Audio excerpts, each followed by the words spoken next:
வருகை தந்துள்ள மாண்புமிகு சமூக நலன் மற்றும் உரிமைத்துறை அமைச்சர் மதிப்பிற்குரிய பி. கீதா ஜீவன் அவர்களே, மத்திய சென்னை நாடாளுமன்ற உறுப்பினர் மதிப்பிற்குரிய தயாநிதி மாறன் அவர்களே, ஆயிரம்விளக்கு தொகுதி சட்டமன்ற உறுப்பினர் மதிப்பிற்குரிய மருத்துவர் நா. எழிலன் அவர்களே, 110வது வார்டு உறுப்பினர் தலைவர் பெருநகர சென்னை மாநகராட்சி பணிகள் நிலைக்குழு மதிப்புக்குரிய மே. சிற்றரசு அவர்களே மற்றும் மகளிர் உரிமைத்துறை அரசு செயலர் அவர்களை அன்போடு அழைக்கிறோம். கைத்தட்டலாமே.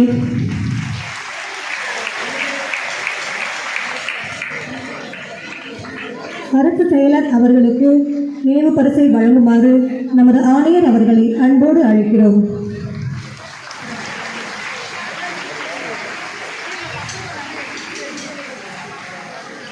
சமூகநல ஆணையர் அவர்களுக்கு சிறப்பு பரிசு வழங்கப்படுகிறது.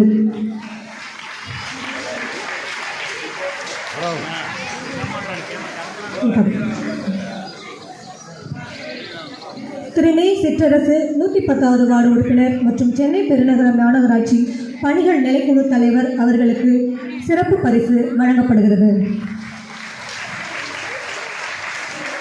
பகுதி கழக செயலாளர் ஆயிரம்விளக்கு மேற்கு பகுதி வினோத் வேலாயுதம் அவர்களுக்கு சிறப்பு பரிசு வழங்கப்படுகிறது. கைத்தட்டலாமே.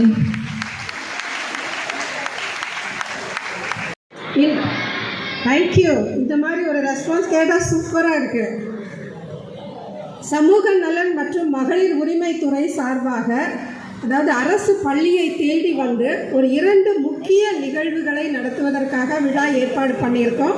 இந்த அருமையான நிகழ்ச்சிக்கு வருகை புரிந்துள்ள மாண்புமிகு சமூக நலன் மற்றும் மகளிர் உரிமைத்துறை அமைச்சர் அவர்களையும் துறையின் செயலர் அவர்களையும் இந்த விழாவை சூப்பராக ஏற்பாடு பண்ண உங்களுடைய ஹெச்எம்க்கும் ஃபஸ்ட்டு ஒரு ஸ்பெஷல் ரவுண்ட் ஆஃப் அப்ளாஸ் கொடுத்துடலாமா?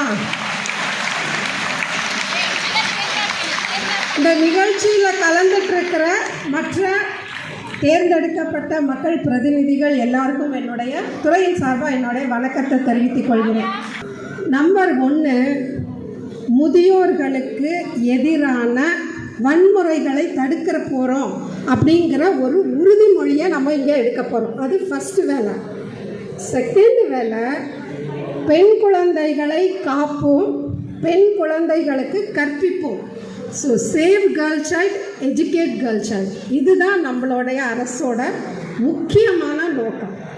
இந்த விஷயங்களை பதிக்கிறது ரொம்ப முக்கியம் அப்படின்னு தமிழ்நாடு அரசு நினைக்கிது. சமூக நலத்துறை அதை செயல்படுத்துது. ஸோ சமூக நலத்துறை சார்பாக நம்ம நிறைய திட்டங்கள் செஞ்சுட்டு வரோம், குறிப்பாக பெண் குழந்தைகளுக்கு. என்னன்னா, பெண் குழந்தைகள் எல்லாரும் நல்லா படிக்கணும், உயர்கல்வி, அதுக்கும் மேலே நீங்கள் ஒரு நல்ல சுயமான சம்பாத்தியத்துக்கு சொந்த காலில் நின்ன பிறகு தான் கல்யாணத்தை பற்றியே யோசிக்கணும். ஸோ குழந்தை திருமணத்திற்கு எதிராக குரல் கொடுக்கறதுக்கு இங்கே இருக்கிற எல்லா பொன் குழந்தைகளையும் நாங்கள் தயார்படுத்துகிறோம். குழந்தை திருமணம் நடக்கக்கூடாது. எது குழந்தை திருமணம்? போஸ்டர்லாம் ஒட்டியிருக்கோம், உங்களோட ஐஇசி போஸ்டர்லாம் அதுக்கு தான். 18 வயசுக்கு கீழே ஒரு பொண்ணுக்கு திருமணம் நடக்குதுன்னா அது நடக்கக்கூடாது, அது சட்டப்படி குற்றம். ஸோ இதெல்லாம் தடுக்கிறதுக்கு சரி, உங்களுக்கு தெரிஞ்சு யாருக்கோ கல்யாணம் ஏற்பாடு பண்ணுறாங்க, நீங்கள் உடனடியாக ஒரு ஹெல்ப்லைன் இருக்குது, 2 ஹெல்ப்லைன் இருக்குது. 181 அது மகளிருக்கான உதவி எண் இருக்குது. குழந்தைகளுக்கான உதவி எண்ணும் ஒன்று இருக்குது. அது எப்படின்னா 1098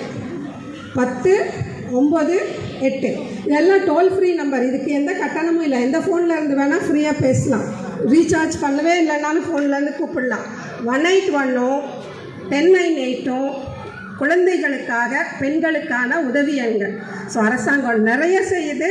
எங்களோட வேண்டுகோள் உங்கள் எல்லாருக்கும் படிக்கணும், படிக்கணும், படிக்கணும், அவ்வளோதான். நல்லா படித்து வாழ்க்கையில் பெரிய நிலைக்கு வந்து நீங்கள் உங்களை சுற்றி இருக்கிறவங்களெல்லாம் முன்னேற்றணும். உங்களோட கல்வி அறிவு உங்களோட அடுத்த சமுதாயத்தை நல்ல முறையில் வளர்க்கணும் அப்படின்னு கேட்டுக்கிறோம். அவர்களே மற்றும் உங்களோட எல்லாம் ரொம்ப அருமையாக பேசி இங்கே அமர்ந்திருக்கக்கூடிய ஆணையர் திருமதி அமுதவல்லி ஐஏஎஸ் அவர்களே, பெண் குழந்தைகளுக்கு என்னென்ன செய்யுது, பெண்களுக்கு என்ன செய்யுது, பெரியவர்களுக்கு என்ன செய்யுது எல்லாம் சொன்னாங்க.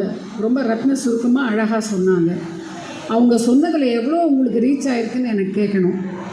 இப்போது ஒரு இடத்துல உங்களுக்கு தெரிஞ்ச ஒரு பெண்ணு, உங்கள் கூட படிக்கிற ஒரு சகோதரின்னு வச்சுக்கோங்க. அவங்களுக்கு திருமணம் நடத்தி வைக்க அவங்களுடைய பெற்றோர்கள் நினைக்கிறாங்க, பேரண்ட்ஸ் கல்யாணம் பண்ணி வைக்கணும் அப்படின்னு நினைக்கிறாங்க. 18 வயசு ஆகலை அந்த பொண்ணுக்கு. எந்த நம்பருக்கு ஃபோன் பண்ணணும்? யாருன்னா ஒருத்தர் சொல்லுங்கள். சத்தம் போதலை. சூப்பர். இதை எப்போவுமே ஞாபகம் வச்சுக்கணும். ரொம்ப ஈஸியாக ஞாபகம் இல்லாதவங்களுக்கு 10 - 1 என்ன? 9. 9 - 1 என்ன? அவ்வளவுதான். 10, 9, 8. இதை மைண்டில் நல்லா செட் பண்ணி வச்சுக்கோங்க. உங்களுக்கோ இல்லை உங்களுக்கு தெரிந்த யாருக்கோ இது மாதிரி ஒரு திருமணம் செஞ்சு வைக்கிறாங்க வயதுக்கு வராமல் அப்படின்னா நீங்கள் உடனே பண்ண வேண்டியது என்ன? 1098. அதுக்கு இல்லை 1098 அப்படி ஞாபகம் வச்சுக்கோங்க, இன்னும் ஈஸியாக இருக்கும். 1098க்கு ஒரு ஃபோன் அடிப்பீங்களாம். உடனே எங்களுடைய களப்பணியாளர்கள் அங்கே அந்த குழந்தை திருமணத்தை நிறுத்தி இப்போது இன்னும் ஒரு ஸ்டெப்பு போயிருக்கோம். இப்போ நம்மளுடைய மாண்புமிகு தமிழக முதலமைச்சரும் சரி, நம்மளுடைய அமைச்சர் அவர்களும் சரி, அரசில் இருக்கக்கூடிய தலைமைச் செயலாளர், எங்களுக்கு மேலே இருக்க சீனியர் ஆஃபீஸர்ஸ் எல்லாம் என்ன சொல்கிறாங்கன்னா, குழந்தை திருமணம் நடந்தால் அதை தடுக்கிறது மட்டும் நம்ம வேலை இல்லை, அது ஒரு குற்றம் தானே, கிரைம் தானே அது. அப்போ என்ன பண்ணணும்? தண்டனை கொடுக்கணும். அதுக்காக முதல்ல என்ன செய்யணும்? எஃப்ஐஆர் போடணும் அப்படின்றத ரொம்ப தெளிவாக நம்ம சொல்லிக்கிட்டு வரோம். இனிமேல் யாரும் இந்த குற்றத்தை தமிழ்நாட்டில் செஞ்சுட்டு விட்டு தப்பிக்கக்கூடாதுங்கிறதுக்காக எஃப்ஐஆர் போடுறத கம்பல்சரி ஆக்கியிருக்கோம். அது நல்லா இம்ப்ரூவ் ஆகிட்டு வருது. இந்த ஒரு விஷயம் நீங்கள் எல்லோரும் மைண்டில் வச்சுக்கணும். நன்றிம்மா, நன்றி. கைத்தட்டலுக்கு நன்றி. நம்ம இப்போது முதலாக நம்ம முதியோர் கொடுஞ்செயல் எதிர்ப்பு உறுதிமொழி எடுத்துக்கலாம். எல்லோரும் எழுப்பி நிற்கிறீங்களாம்மா? உறுதிமொழி அட்டை எல்லார் கையிலும் இருக்குல்ல? நான் சொல்ல நீங்கள் திருப்பி சொல்லுங்கள். உறுதிமொழி எடுத்துக்கிறது வெறுமனே அரசு நிகழ்ச்சிக்காக அல்ல, அப்படியே மனசில் ஒவ்வொரு வார்த்தையுமே நீங்கள் மனசை நிறுத்திக்கணும்.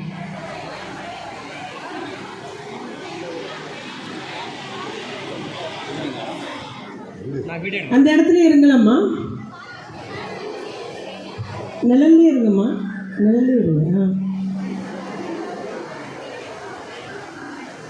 ரெடியா?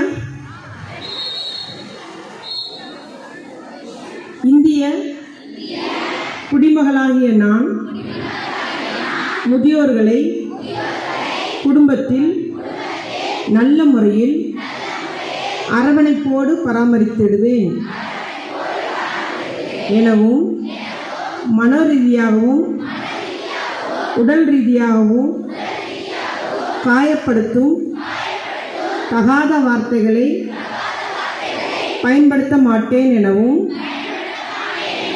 அவர்களின் உணர்வுகளுக்கு மதிப்பளிப்பேன் எனவும் உறுதி கூறுகிறேன். பொது இடங்களான மருத்துவமனை, வங்கி, பேருந்து போன்ற இடங்களில் முதியோர்களுக்கு முன்னுரிமை அளித்து அவர்களுக்கு எதிரான கொடுஞ்செயல்கள், வன்முறைகள் எவ்விதத்திலும் இழைக்கப்படுவதை தடுத்திட பாடுபடுவேன் என உளமாற உறுதி கூறுகிறேன். நன்றிம்மா. அனைவரும் அமருமாறு கேட்டுக்கொள்கிறேன். முதியோர்களுக்கு எதிரான அந்த கொடுஞ்செயல் எதிர்ப்பு மற்றும் பெண் குழந்தைகளை காப்போம், பெண் குழந்தைகளை கற்பிப்போம் என்பதை பற்றிய விழிப்புணர்வு நிகழ்ச்சி.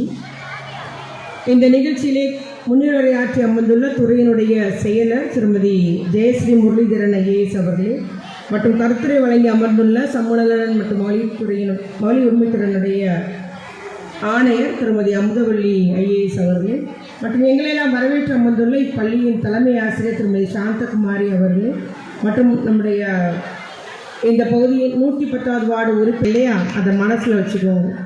நம்ம சின்ன வயசுலேருந்து தூக்கி பாராட்டி சீராட்டி வளர்த்து பெரிய பிள்ளையாக வளர்த்து எடுத்து படிக்க வச்சு நமக்கு ஒரு வேலையை வாங்கி கொடுத்து என்னை விட என் பிள்ளை மேலே இருக்கணும், என்னை விட என் பிள்ளை ரொம்ப சம்பாதிக்கணும் இல்லையா, நான் தான் +2 வரைக்கும் முடித்தேன், என் பிள்ளை டிகிரி முடித்து உயர் அதிகாரி ஆகணும்லாம் உருவாக்குறாங்க தாய் தகப்பனர். ஆனால் வளர்ந்த பின்பு இந்த பெற்றோர்களை பாதுகாப்பது நம்ம ஒவ்வொருவருடைய கடமைன்றதை நம்ம மனசில் வச்சுக்கணும். மகளிர் நீங்கள் பெண்கள் மட்டுமல்ல, ஆண்களுக்கும் அதே தான். அந்த முதியோர்களை ஏன்னா அவங்க வயது தளர்வு ஆகும்போது 80 வயசுக்கு ஆனபோது அவர்களுக்கு ஒரு உதவி தேவைப்படும். ஆறுதலாக பேசுவதற்கு என்னம்மா சாப்பிட்டியா, நல்லா தூங்கி முடிச்சியா, என்ன வேணும் அப்படின்னு கேட்குறதுக்கு ஒரு ஆள் வேணும்னு நினைக்கிறாங்க. வேறு ஒன்றுமே இல்லை. ஏன்னா அவங்களும் ரொம்ப வயசான அப்புறம் அவர்களுக்கு ஒரு உதவியோடு தான் ஒரு பஸ்ஸில் ஏறணும், ஒரு ஆஸ்பத்திரி போகணுன்னா யாராவது அழைச்சிட்டு போக வேண்டிய நிலைக்கு வர்றாங்க. நம்ம அவங்கள உதாசீனப்படுத்தக்கூடாது.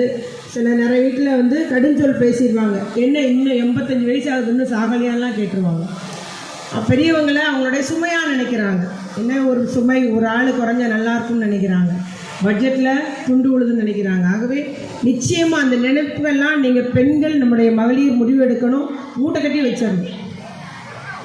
நீங்கள் அந்த மூத்தவரை பாதுகாப்பது நம் கடமையில் ஒன்று. நம்மளை வளர்த்தெடுத்தவங்க நம்ம பாதுகாக்கணும். அது மாமன் மாமியாராக இருந்தாலும் சரி, அம்மா அப்பாவாக இருந்தாலும் சரி, எந்த மூத்தோர் முதியோர்னாலும் அவர்களை பராமரிப்பது பாதுகாப்பது நம்ம கடமைன்ற உறுதி மட்டும் ஒவ்வொரு குடிமகனும் குடிமகளும் எடுத்துக்கிட்டோன்னா நிச்சயமாக அந்த முதியோர் இல்லங்கள், முதியோர் பராமரிப்பு இல்லங்கள் கூடக்கூடாது, அது இன்னும் அதிகரிக்கக்கூடாது, அதை குறைக்கிட வேண்டும் என்ற எண்ணத்தில் தான் நம்முடைய முதலமைச்சரும் நம்ம துறைக்கு வழிகாட்டி வருகிறார்கள். ஆனால் அதே எண்ணத்தில் தான் நம்முடைய துறையும் இந்த விழிப்புணர்வை உண்டாக்கி வருகிறது. அதே போல் பார்த்திங்கன்னா மூத்த குடிமக்கள் மற்றும் பராமரிப்பு மற்றும் நலச்சட்டத்தையும் முறையாக இந்த அரசு, நம்முடைய முதலமைச்சர் தளபதியாருடைய அரசு செயல்படுத்தி வருகிறது. அதற்கு அதுபோல் பராமரிப்பு இல்லங்களுக்கும் முறையாக கூடுதலாக அவங்க எங்களுக்கு அதிக எண்ணிக்கை வேணும், இன்னும் நிறைய முதியோர் இருக்கிறாங்க, அரசு உதவி பண்ணணும்னாலும் நாங்கள் உதவி வருகிறோம். அவங்க எதிர்காலத்தில் அந்த முதியோரை பராமரிப்பது இல்லை என்ற நிலை உருவாகக்கூடாது. அந்த பராமரிப்பு இல்லங்களை நாம் குறைத்திட வேண்டும் என்ற எண்ணத்தில் தான் இந்த விழிப்புணர்வை சமூக நலத்துறை உருவாக்கி வருகிறது என்பதை மட்டும் கூறிக்கொள்ள விரும்புகிறேன். ஆகவே நம்ம பெண்கள் இங்கே உள்ள ஒவ்வொரு மாணவியரும் இன்றைக்கி எடுத்த உறுதிமொழியை நீங்கள் மனதில் வைத்துக்கொள்ள வேண்டும் என்று மட்டும் அன்போடு கேட்டுக்கொள்ள விரும்புகிறேன்.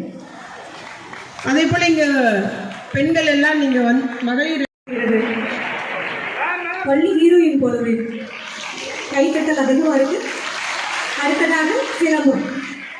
சிறப்பாக செயல்படும் இப்பள்ளியின் 10ஆம் வகுப்பு மாணவி செல்வி யாகேஸ்வரிக்கு பரிசு கோப்பையும் பாராட்டு சான்றிதழும் வழங்கப்படுகிறது. விளையாட்டுத் துறையில் 3% இடஒதுக்கீட்டை பெற தகுதியான விளையாட்டுகளில் சிலம்பமும் ஒன்றாக நமது மாண்புமிகு தமிழக முதல்வர் அவர்களால் சேர்க்கப்பட்டுள்ளது என்பதை மகிழ்ச்சியோடு நினைவு கூற விரும்புகிறேன். இனி என்ன பெண்களே, உங்கள் கையில் சுழலட்டும் சிலம்பு. அடுத்ததாக அரசு பள்ளி மற்றும் அரசு மேல்நிலைப் பள்ளி மாணவியர்களில் தன்னார்வலராக 5 பேரை தேர்ந்தெடுத்து பெண் குழந்தைகளை காப்போம், பெண் குழந்தைகளுக்கு கற்பிப்போம் திட்ட சின்னம் பொறிக்கப்பட்ட தொப்பி வழங்கும் திட்டம் தொடங்க வைக்கப்படுகிறது. பிரேயர் மாணவிகளை அன்போடு அழைக்கிறோம்.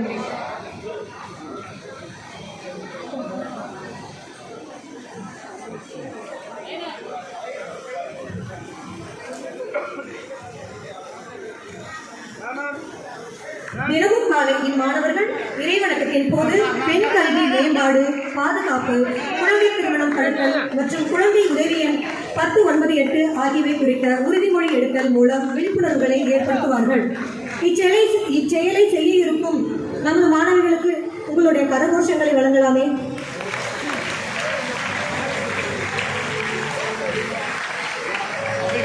கரவொலி தொடர்கிறது.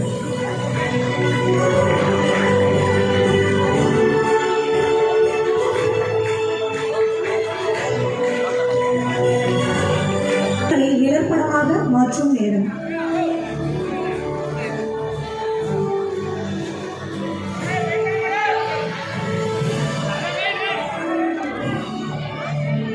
நகர்நல அலுவலர் திருமதி தனலட்சுமி, நகர்நல அலுவலர் திருமதி யசோதா, விரிவாக்க அலுவலர்